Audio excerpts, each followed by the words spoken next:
story, because that's where the good stuff lives. Welcome to Waxing Lyrical, conversations with people who know things and get things done. Here's Annette and one of her clever friends.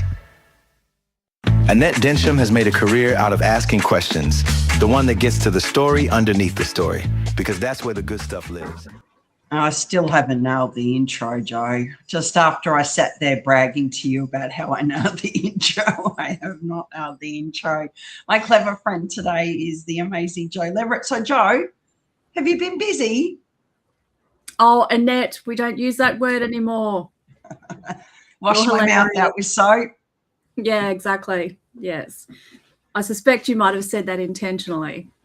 Yeah, I was being a smart ass, but I remember when I talked to you a while ago and, you've actually got to talk about, this myth of being busy, and it's almost like it's a badge of honor, isn't it? Well, I guess it is a badge of honor. You say to someone, how have you been? I've been busy. Why do we do that? I know, and I think we've all been doing it for such a long time. It's almost like our default answer to because and I think it's because if we don't say that we're busy, well, the opposite is, are we just doing nothing? And we don't want people to think that we're just lazy and don't do anything. But I mean, do you know anybody in your world that you would go as lazy? Oh, or maybe some. Some, yeah. Who shall remain nameless, I can tell you. Yeah, that was a sweeping statement, wasn't it? Like, nobody's lazy, but there are lazy people, of course. But most people you and I know or in our world have got their head down and their bum up, working hard at whatever it is that they're doing. Yeah, and I think the other thing, not just about, we don't want people to think that we're lazy. We also don't want to give the impression that we've got lots of capacity to take on more stuff. So if we go, oh, I'm not too busy, then it is an open invitation to say, okay, we'll just dump some more stuff onto you. So I think that's why we have defaulted to saying, oh, I'm busy, very busy. Busy. And I guess, like I remember someone saying to me once, if you want to get something done, give it to a busy person. Yeah. And that almost feels like a trap, doesn't it? It's kind of like, well, they're always got things on and they seem to have it handled. So I can just handball it over to them. So I don't have to do it. Yes, that's right. Well, I have for a long time just defaulted to that word until what happened recently was that I got overlooked for an opportunity. And when I asked the person, oh, I would have liked to have done that, their response to me was, oh, but I just thought you'd be too busy for that. And that's what started me thinking, oh my goodness, how many other people are just perceiving me as being busy and therefore unable or unwilling to take on something that I might actually want to do. And that sat uncomfortably with me. Yeah, and that seems really unfair to me, because then that falls back on their assumption. And I remember many years ago I was unemployed and I did like this, I don't know, job readiness program, and the facilitator said, when you assume, you make an ass out of you and me, because we just kind of fill our heads with what we think is going on without actually asking. So if they'd said to you, hey, Jo, do you want this opportunity? You would have gone, absolutely. I can move things around. That's right. And that's what I would have said, because it was an opportunity that doesn't come around very often. And yeah, I just thought, well, how many other times has this happened? And it was only just because I thought I might ask why I'd been overlooked. So yeah, I thought, oh my goodness, for how long has this been happening? And, I'm really independent. I'm an independent person who likes to make their own decisions. So having somebody make an assumption that I'm not up to doing something because I've got too many other things on is unfair. and I don't like it. Yeah, I don't blame you. Like when we say it's like I get this all the time, like my business is writing awards, so it's dependent on deadlines and people getting stuff to me in a timely manner and fashion. And I'll often, I'll chase people. I feel like I'm herding cats most of my life. And I'll go, like, I really need this stuff. And they go, well, I'm really busy. And then there's that, like, to me in my head, my assumption is, so what do you think I'm doing? Sitting here, like, picking the hair out of my navel, or, I don't know, staring at the clouds. When people say that they're busy, do you think that they're actually thinking that they're the only person on the planet that's busy? Look, quite possibly. I think you and I have something, well, we have a number of things in common, but I think one of them is that language is, we have an appreciation of language. I have to be very careful about how I use my words as a lawyer, because I use words that I try to persuade a particular argument. And I guess similarly, you also need to be careful with your language, because you're also trying to persuade that this is the best award, this is the best, most meritorious recipient, etc. So the choice of words that we use is important. And when I say don't call me busy, it doesn't mean that I'm not busy in the traditional sense. In the traditional sense, yes, I am. I manage 2 law practices. I have 2 other companies. So traditionally you would think, yep, that's busy. That's a busy person. But I can use a different word or different phrase to describe what I do, which doesn't portray a negative connotation or makes me unavailable for opportunities. So I can choose to use, I've always got time for my friends, is something that I will say to a friend of mine who might say, look, I know you're really busy, but do you think I can pick your brains on something? And I'll say, look, I'm never too busy for my friends, of course. So that's an example of something that I tend to go to. Yeah, that's a good one, because I think especially when you're in business, like business for yourself, and you have friends who aren't in business, they're in traditional employment, there is that observation from them that, you're off to an event and you're doing this and you're doing that, and you're always posting, you're always doing this, that you don't have time for them. And I know that I'm guilty of that, as I get really one-eyed and often forget to ring people. But if someone rings me, then it's like, oh, I can't answer now, but thank you for that reminder. I'm going to give them a ring. And, I think that we lose a lot of relationships because we do make that assumption and that judgment that person no longer has time for us. But I guess what we really need is for someone to go, you know what, you could probably use 10 minutes having a good old natter about, I don't know, the season finale of From. I'm going to ring you and have a chat. Yeah, so relationships is just one cost, right? So as you're saying, with people thinking that your friends don't have time for you, then they just may choose not to contact you or invite you to something. So you've got the potential loss of a relationship, but you've also got a cost to your business. So if you think about it, if the perception is that you're really busy in your business, then a potential client might think, oh, well, look, I don't think I want to go to her because she obviously carries so much stuff, then the attention won't be on mine, right? So that's an example that comes to my mind. If people may not want to use my service because they will think I'm just so busy with so many other things, how could they possibly give me full attention to my case? So that's a cost that you can that is quantifiable. That's a cost to your business. if people are thinking that. And So I how would, do we you go.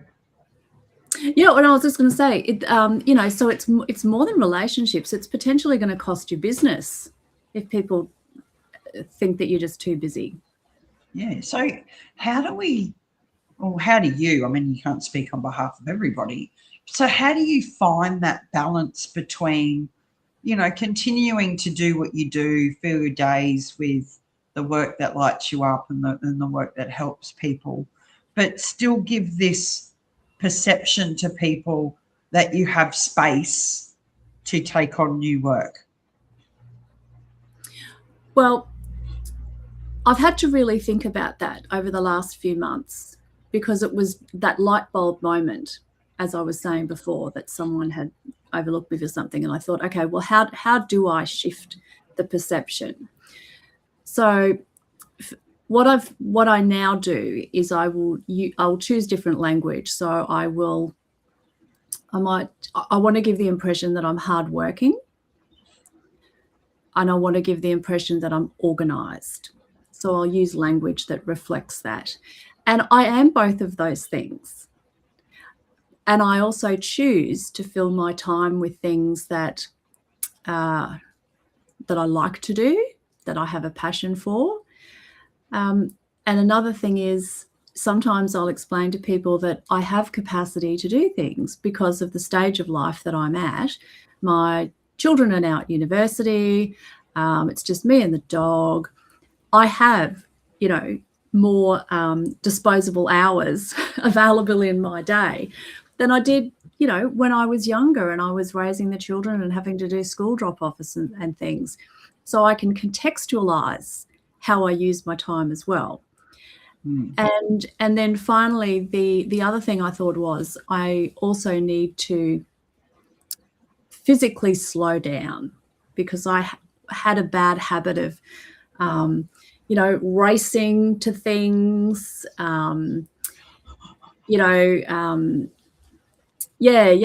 just the appearance of being busy. Sometimes I'd be late, for not for important things. I have never missed a court deadline, but everything would just be a rush, and that probably came out in my voice, in my demeanor. So I also thought about that, and now I am really conscious about portraying a calm, measured demeanor about me. Yeah, I think that's like, I get that a lot. You're always so busy, and it's like, well, and I guess for me, I look busy because I'm prolific online, But I say to people, you know what I do? I actually go back through Facebook groups and find shit that I posted a year ago. I tweak it a little bit, and then I post that. I'm not constantly creating stuff. I'm reusing stuff. I got smarter with how do I push myself out there instead of having to, sit there every day and go, oh my God, what am I going to write about? I've got stuff that is evergreen. Most of us do have content or ideas that are endurable, and, you don't have to keep reinventing the wheel. So I like that idea of, slowing down and finding ways to present yourself that is really reflective of who you are. I mean, hopefully I never show that I'm rushed or harried. I think my husband used to say, look, and this has got nothing to do with being busy, this has got to do with being inebriated. He'd go, I never know when you're drunk because you never look or sound drunk. And I went, well, that's because I always have a consciousness about how I'm showing up, not in a performative way, but just, I want people to feel safe and comfortable around me. If something happens, then, who are you going to call?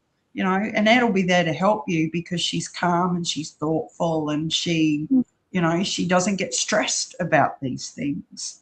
So I get what you're saying when you go, you're busy. Like, it's almost when you go, I'm busy, then we have this like physicality about, I'm busy, and your face changes, and people look at you and go, do you need to sit down a little bit? Like, do you? And I like what you said about, like, when your life changes. I mean, like, my kids are grown now, So if I want to work on a Saturday, I can. Exactly. Because I don't have to go to footy practice or a footy game. I don't have to run them here and there. Now, if I want to work till 3 a.m., I can, because that's my choice. So our changing work environment's also been really, I think, helpful for those busy people, because we're not locked into a 9 to 5. Oh, and I think that makes a huge difference, doesn't it? So we can be more selective about how we spend our time. I mean, if I want to just watch Netflix all weekend, I can if I want to, because I don't have the parental responsibilities that I used to have. But I choose not to. I choose to do other things. So Do you find, I'm finding this as I get older. So like when I worked for somebody, it was like, I'm a hard worker. You know, I'm loyal, I'm committed, I stay, I get things done until they're done. But there was always this kind of resentment, because, you know, you got paid a certain amount and no one ever really thanked you if you went above and beyond. But now that I'm in my own business and I'm getting older, I've got this renewed vigor around what I'm doing, and appreciative of the choices that I have to be able to pick and choose the people that I work with and the people that I want to go above and beyond for. Some people I do, some people I just do what I say I'm going to do. Sometimes I don't always do what I say I'm going to do, but then that's just me. But then I always try and make it up. Do you find that as you've matured and, you know, settled into this new phase of life, that you have a different perspective on, you know, that exchange for time, for money, and the work that you're doing? Because you've been doing what you do, you know, like you're a lawyer and you're a damn good one, and you're someone who also is very invested in the community and advocacy. So how is that showing up in your life now that has changed from maybe 10, 15 years ago? The difference has been huge. So I was in a pretty ordinary job for most of my, you know, when I was a parent, I was in a pretty ordinary job, and, you know, I paid the bills and did all the things that I had to do. But as I got older, I thought, this isn't fulfilling me. This isn't filling my cup. There needs to be something more to life than just going to work and doing, and exactly like you had just said, you know, you can go over and above, but you're still getting paid the same as the person next to you who's just doing the ordinary.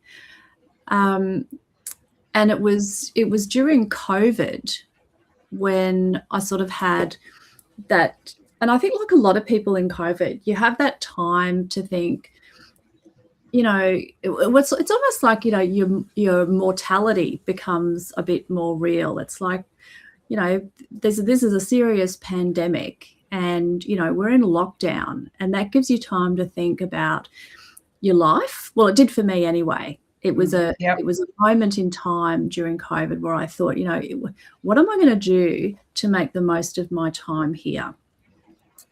And then I set about an intentional plan about moving into a different type of work.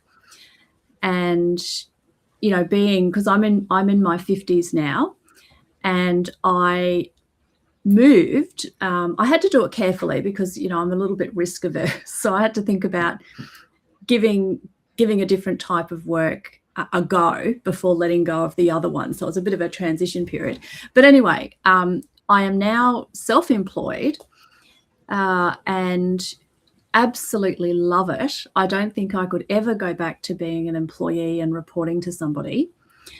But that vigor that you mentioned, that's what I have too. And I get enormous satisfaction about getting results for people, but then I'm reaping the rewards, and I don't need to share that with anybody else. And I think it's reflective in my so many other things about my life. So I'm probably the healthiest I've ever been. I have way more energy than some of my friends my age. And I think a lot of it comes down to because I just, I get out of bed and I've got a spring in my stride. I look forward to what I'm going to do for the day. And sure, there's some, having your own businesses is difficult. The admin's hard work, and, sometimes people are hard work, and you've got to do your invoicing and all that blah, blah, blah, blah, blah, compliance. But the rest of it is damn enjoyable.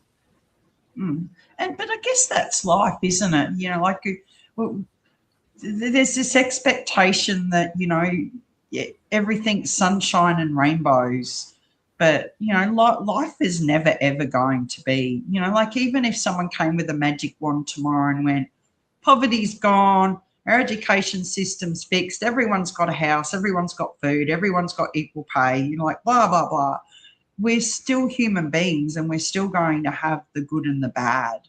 Because, like, and I live in Bali now, so I've got a greater appreciation now of balance because of the Hinduism that's surrounding me. It's a big part of the island is that balance of, good and bad, and good's not good or bad, and bad's not bad or good. It's just about maintaining that balance, and that idea of karma is that, it goes around and it comes around. And I've always been one that, even before moving here, is that if something bad happens, then, I deal with it, and, you do what you have to do. But what did I learn out of that? And I always find that's the good part about anything good or bad that happens to you, is being able to reflect and go, how could I have showed up better? What could I have done? And while you were talking, you really made me think that you're talking about self-responsibility. You've taken responsibility for your life. All of these other things that are external that you can't control compliance. It's just part of your profession. We can't control other people. People are going to be arseholes. People are going to be helpful, and, but how do you control that? And I think you're a wonderful example of that, because, I haven't known you very long, but I've come to really admire you, and I also really respect your risk adverseness, because I'm the complete opposite to you. I offered really? Jo before. Yeah, absolutely. I'm a ready, fire, aim. So should we walk down this dark alley? And Jo would go, no, you know what? We should really weigh up whether, that's a good idea, what could happen down there. And I'm like, come on, let's go. Let's see what happens. I offered Jo to come and sit on the back of my scooter if she came over, and the look on her face was classic, because she's like going, no, I'm not doing that. Whereas I'd be like, yeah, come on, let's go. I don't do wheelies. But, but I have noticed about you in the last few months, there's this real change in almost, get woo-woo, like your aura and your demeanour. There's this real calmness about you, and it's nice to be around. Thank you. Yeah. But I am still the, the metaphorical swan who's on or it's a duck, whatever. It's a bird. Yeah, duck. And it's, got the appearance of I'm just going along, but underneath it's going like this when it's paddling. Yeah, I so relate to that. That's Absolutely. almost my everyday. And there's always people say to me, you should really have some time off. And it's like, well, when you have deadlines, you kind of have to meet them, and you kind of have to do what you have to do. Like, I'm working with a client at the moment, and it's taken a while to get to sign the contract phase, and they only signed it this week. And the first award they want to enter closes in 2 days. Ooh. And she's like, oh, can we do that? And I went, yeah, we can. I said, it's going to be a push, and it won't be the best entry that we could do if we had a month to get it done, but I'll get it done. And she went, really? And I went, yeah, I have a process. So that we'll wrap up. But I think something you said before is that having things in place to help you manage that productivity and the volume of work that you might have? What's some of the things that you use which helps you manage that, like, so you look like this, but underneath you're going like that. So when people look at you, they go, you know what, we're going to go to Jo because she always looks like she's got her shit together. I have a few people around me that in my team that are very, very good at what they do. So I think that's key, having people that are reliable and that have the same work ethic as you. They don't need to be working the same number of hours that I do, because that's my choice. But knowing that I can count on them, and that if I don't have to keep going back and checking, or have you done this or whatever. So, but I've got to tell you, it's taken a while to get the right people around me to help do what I do, whether that's through volunteers with my not-for-profit work, or whether it's staff and contractors with my for-profit work. And I've made mistakes along the way. I've had a couple of people that have worked out that haven't worked out, and you just learn from those lessons. So I guess to answer your question,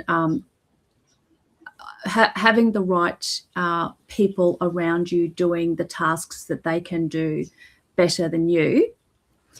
And good systems. I'm always looking for more efficient ways to do things, but without compromising the quality of my work. So I would never, for example, outsource my legal advice, for example, or things like that. If I was going to outsource stuff, and I do, it's very menial transactional things. So you're not outsourcing legal advice to Annette? Oh no, never would. Yeah, no, because people are and exactly like you. People are engaging you for your service because it's you, and that's your name, and that's your brand, and that's your that's what people are paying you for. So and that's how I am with my business. So look, I'm always looking at systems to improve and be more efficient with my time, and the right people. That's my answer. That sounds like a winning combination. I moved over to Notion this year because I'm really good at writing stories and doing that process, but everything else around it, like the project management, it's like, oh, that's so boring. Like, what? I've got to do this. So I went, okay, how do I take responsibility for this? I need to find something that will help me manage the flow of work so things aren't last minute, that we're addressing things in a timely manner. Because while I have the capacity to manage last minute stress, I recognise that not everybody is going to jump off a mountain with me at the last minute because I go, this will be fun. There's people I work with like you who are more methodical and more, organised. I am organised, but you get what I'm saying. That you have to accommodate all these different personalities. And I even found through a recent experience we've both been in, where I had a big idea and spent a lot of time of organising it, and some elements of it fell flat because people didn't do their part of it. And I thought about that and I went, well, maybe what is it that I could have done that would have made it easier? And then I went, you know what, I should have made it more bite-sized, or I should have done this, or I could have done that, or I could have done that. So I love that. I love that. You know what I love the most about life? I love the opportunity when you stuff up and that you get to learn something new out of that and then do a little bit better. Yes, I completely agree. Yes, I'm a reflector. If I think, okay, could I have done that better? I'll take the time to think about, how could I have done that better? And that's I think that's smart. Yeah, and it's something for me that's come with getting older. Like 30 years ago, it would have been everybody else's fault. It's not my fault. I did what I had to do. But if, and maybe it is their fault, but what is it that I could have done that perhaps may have eased the process, or, you know, communicated better, and that also came from spending time understanding how people think and the different ways that people communicate, because not everybody communicates like I do. So how can I accommodate them in terms of, you know, maybe you're a visual person, maybe I need to do more images so that you can follow that along. Not everybody has the language skills that you and I have. And I often get accused of being a show-off for using big words. And that's who I am. I'm a reader, I'm a writer. And, you know, if you're ever talking to me and I pause, know that I'm about to say a big word, and I am searching my brain for something that I think that people will go, okay, I know what that word is. So sometimes I think I look like I've got a stutter, but it's really me going, oh no, I really can't use that word, because I know they'll come straight back to me and they'll go, what does that mean? Or they just look at me blankly, and I've made, you know, and me using that word has made them feel a bit silly because they don't know what it is. And I never want anyone to feel silly. Anyway, now I'm rambling. Jo Leveritt, thank you for being one of my very clever friends. I appreciate your outlook on life, and definitely, you know, go and check out Jo. You know, Google her, look her up on Facebook. The work that she's doing, not just in the legal profession, but also her advocacy work, is absolutely phenomenal. And, you know, those little ripples that you're creating with the voice that you have, that you use, is, you know, slowly changing the world. So thank you. Thanks, Annette. Right back at you. Well, that's it for this particular chat. I think I need a fire pit. Maybe we should do a fire pit for the next one, although it's a bit hot here. So I'm having another chat this afternoon, 2 chats in one day, and I'm talking to Suzanne Butler this afternoon about Basi readings. I know you're probably going like I did when I first heard, and I went, what, like, is that like Bazza? You know, Bazza from around the block? But no, I went through, she did a Basi reading for me, and it was absolutely illuminating and really comforting and reassuring when you kind of understand what's going on. So that's it from me. That's it from Jo. Let's see if the outro works. This is my 3rd one, so, you know, 3rd time's a charm.